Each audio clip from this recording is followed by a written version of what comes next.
Bienvenidas y bienvenidas todas y todos a este nuevo contacto internacional en el marco de la consulta por la calidad educativa. En esta oportunidad conversaremos con la profesora Angélica García. Angélica es licenciada en Sociología de la Educación, con maestría en Estudios Latinoamericanos. Realizó su tesis de investigación respecto al sistema educativo venezolano y es además profesora de la Universidad Pedagógica Nacional de México. Bienvenida, Angélica, a este contacto internacional. Gracias a ti, Luis, y gracias al Centro Internacional Miranda por la invitación. Angélica, en México hemos vivido en los últimos tiempos un proceso de transformaciones, de cambios, de reformas o de contrarreformas. Explícanos un poco cuál ha sido la característica de estos cambios en México y cuál es tu valoración al respecto. Bueno, en realidad, lo que se ha vivido en los últimos años con la reforma educativa aquí en México viene siendo, deriva de la primera reforma educativa neoliberal que surge en los años 90. Bueno, si bien recordamos que en los años 90, cuando surgen todas las reformas educativas neoliberales, lo primero que se hace es descentralizar la educación. Aquí en México, por ejemplo, con el sexenio de Salinas de Gortari, se descentraliza la educación y, bueno, este es el caballo de Troya de la educación neoliberal aquí en el país. Esto se da porque Carlos Salinas de Gortari firma un tratado de libre comercio con América del Norte y con Canadá. Entonces, al firmarse ese tratado de libre comercio, se empiezan a exigir parámetros de calidad educativa que sean acordes a estos dos países. También se empieza a prever cierta competitividad. Entonces, al querernos igualar con estos países, surgen las primeras evaluaciones en la educación superior en estos tres países. En el caso de México, por ejemplo, surge la evaluación que hace la empresa privada Ceneval, que es la que evalúa a todos los docentes en México en la educación media superior y en la educación superior. En este contexto de Tratado de Libre Comercio es que se ingresa a la OCDE. Entonces, la promesa del presidente de aquel entonces, Carlos Salinas de Gortari, era ese ingreso al primer mundo, y ese ingreso nos ha costado a nosotros tener que equipararnos a esa calidad, supuesta calidad educativa que tienen esos países del primer mundo, como es Canadá y Estados Unidos. Y bueno, se descentraliza la educación, se da un discurso federalista, se da un discurso que en el trasfondo se supone que iba a ser una acción democrática. Lo que había detrás realmente era que el Estado se estaba desentendiendo del gasto educativo, y eso fue lo que pasó aquí en México.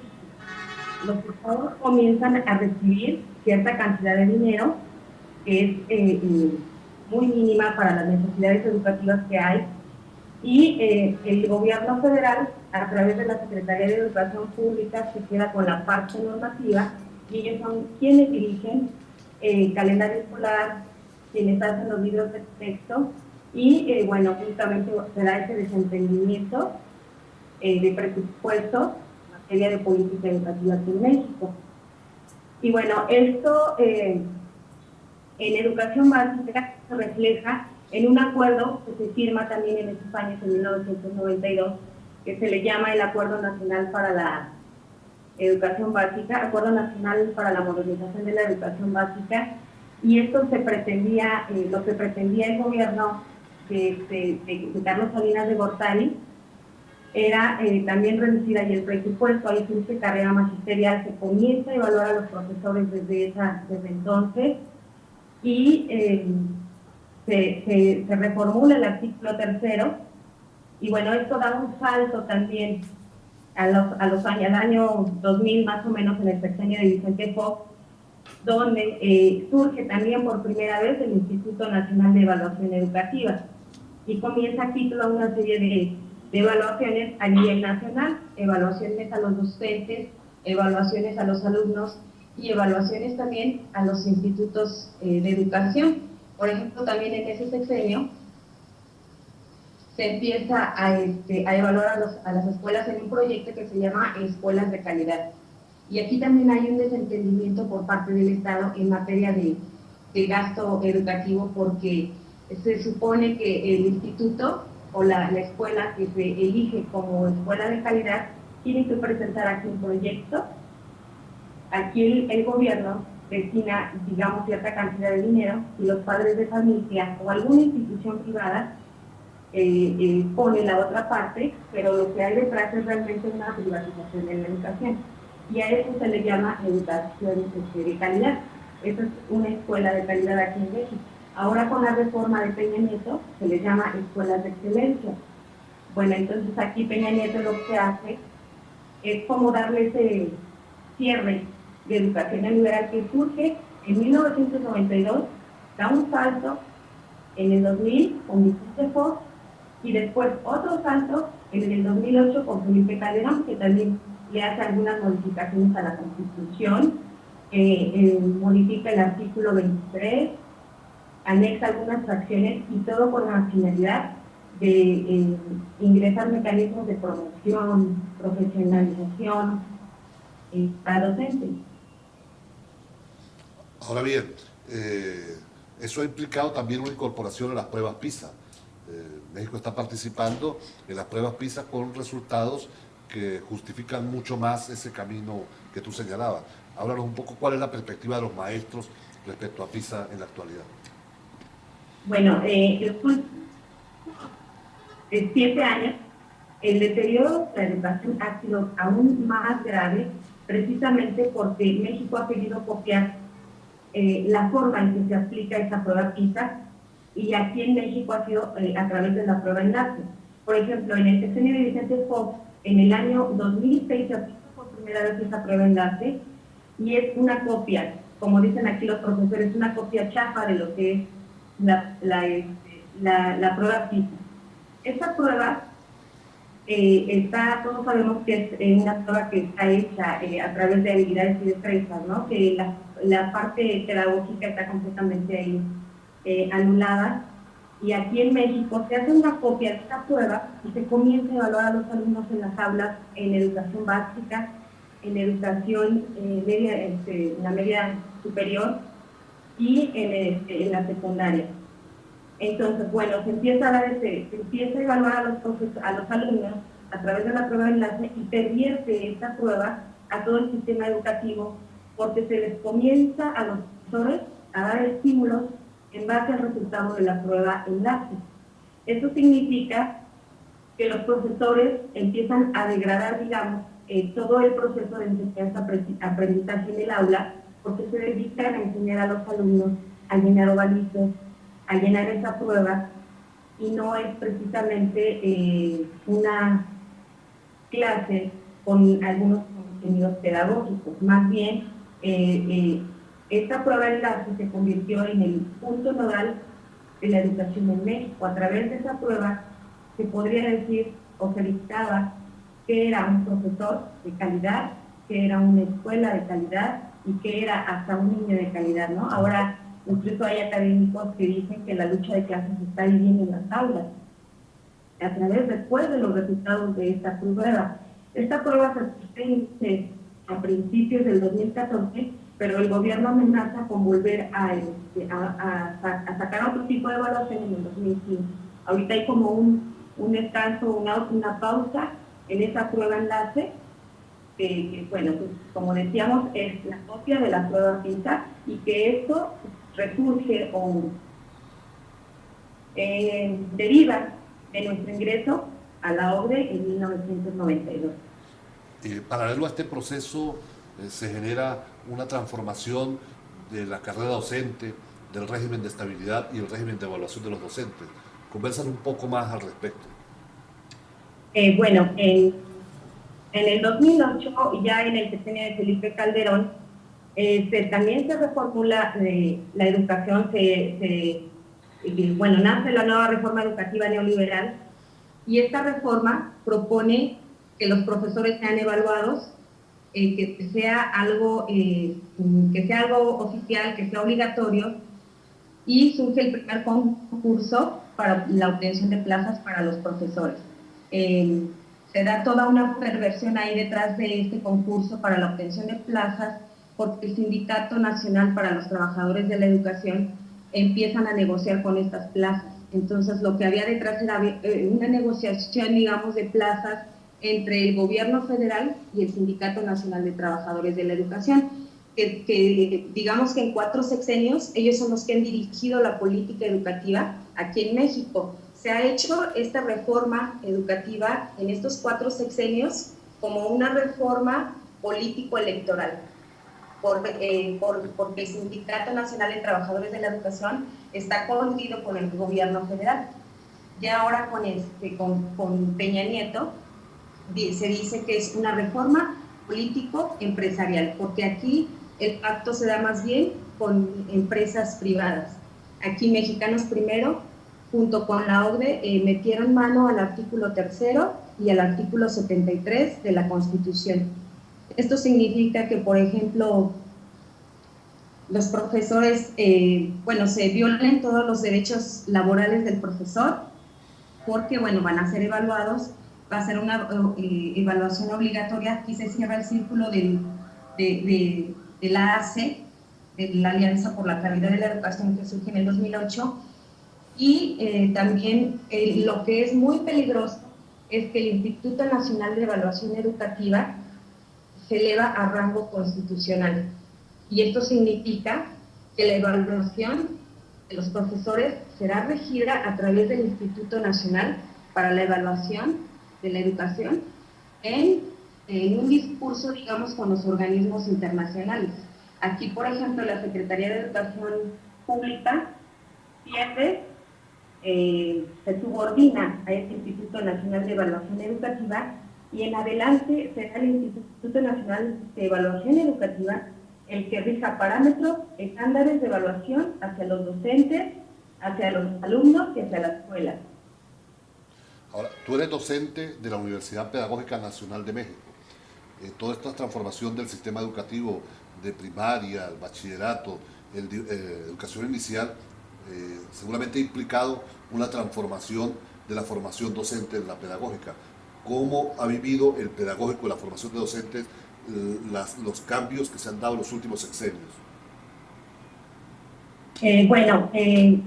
Creo yo que en la Universidad Pedagógica Nacional no se ha vivido tan fuerte ese cambio, esa transformación como se ha vivido, por ejemplo, en la Universidad Nacional Autónoma de México y en las preparatorias, en los bachilleratos. ¿Por qué? Porque en la Universidad Pedagógica Nacional no se aplica esa prueba que le hace Ceneval, que es la institución privada que evalúa a los jóvenes en México. Aquí se hace una prueba que surge de la institución y tiene otras modalidades. Tampoco ha sido posible, no sé si por algunas cuestiones ya burocráticas o algunas cuestiones del plantel, que no se ha podido modificar tampoco la currícula de algunas carreras.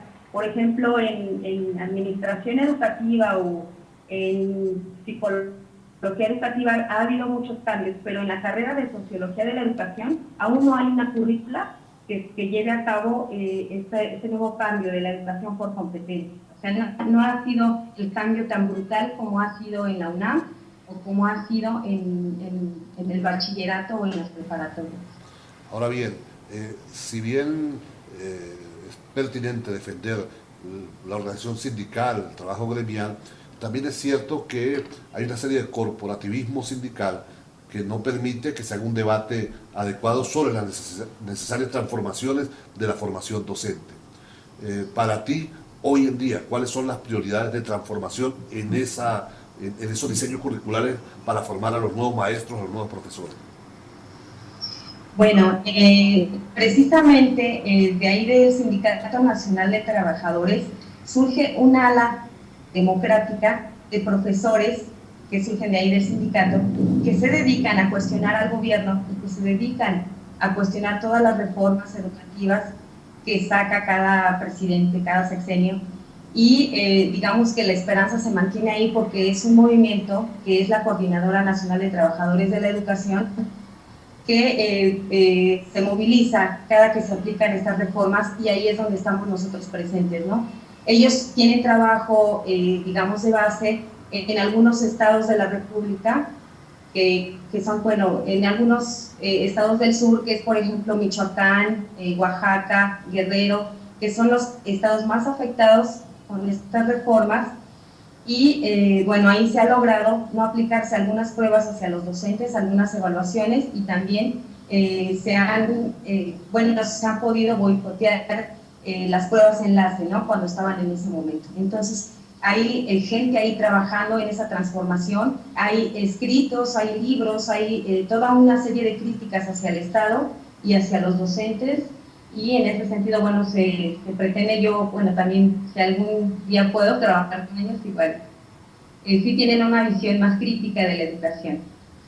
Ahora bien, en el caso de la Pedagógica de México, el énfasis hoy en la formación está en el tema de las didácticas, el tema curricular, el tema de la evaluación, el tema de los procesos de gestión. ¿Cuál es el énfasis de la formación docente en la pedagógica? Sí, como les comentaba, no han habido unas reformas en su totalidad que arrasen con la formación del docente, aunque sí, si algunos profesores pertenecen al ESNI, que aquí es como una especie de estímulo para el docente en nivel superior, sí, como que el docente se enfoca más a juntar esos puntos para ser bien evaluado y obtener un buen estímulo, y sí se pervierte un poco el proceso de enseñanza-aprendizaje.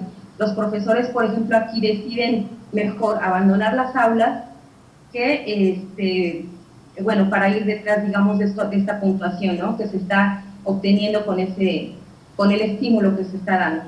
Pero bueno, en general en la Universidad Pedagógica Nacional, como les comentaba, no se ha dado en su totalidad esas reformas neoliberales, porque no hay quien evalúe en su totalidad, ni hay cambio de currícula todavía en general en todas las carreras. Son 5 carreras nada más las que se imparten ahí. Angélica, si tuvieras que sugerir 3 medidas urgentes para mejorar la calidad educativa, ¿cuáles serían? Bueno, primero, yo por eso decía que la educación en Venezuela de entrada es una educación democrática, aún con todas sus contradicciones, porque es una educación que tiene de lado completamente los organismos internacionales.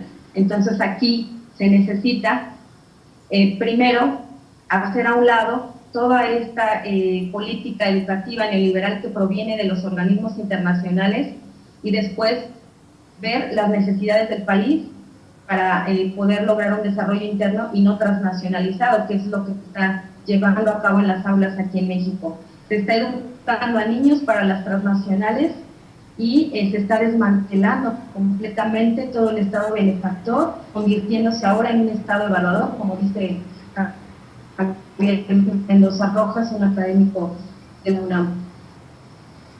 Finalmente, para ir concluyendo este primer contacto internacional, Angélica, nos gustaría que le dirigieras un mensaje a los maestros, a las maestras, a los profesores y a las profesoras venezolanas que están discutiendo en sus aulas, en los centros educativos, con las comunidades, el tema de la calidad educativa en la perspectiva de seguir avanzando en la transformación integral del sistema educativo. Un mensaje para la Bueno, audiencia. sí, bueno, una recomendación nada más, que nosotros podemos en las aulas cambiar ese tipo de educación neoliberal. Podemos no implementar ese modelo basado en las competencias, y podemos dar una educación acorde a lo que nosotros creamos que es necesario para los pueblos, digamos, de México y algunos estados de aquí de la República. Bueno, gracias Angélica García, docente, profesora de la Universidad Pedagógica Nacional de México, quien nos expresó su punto de vista respecto a las reformas educativas y la calidad, el debate sobre la calidad educativa en el marco de la consulta que estamos realizando a nivel internacional. Gracias, Angélica. Gracias a ti, Liz, y gracias al Centro Internacional de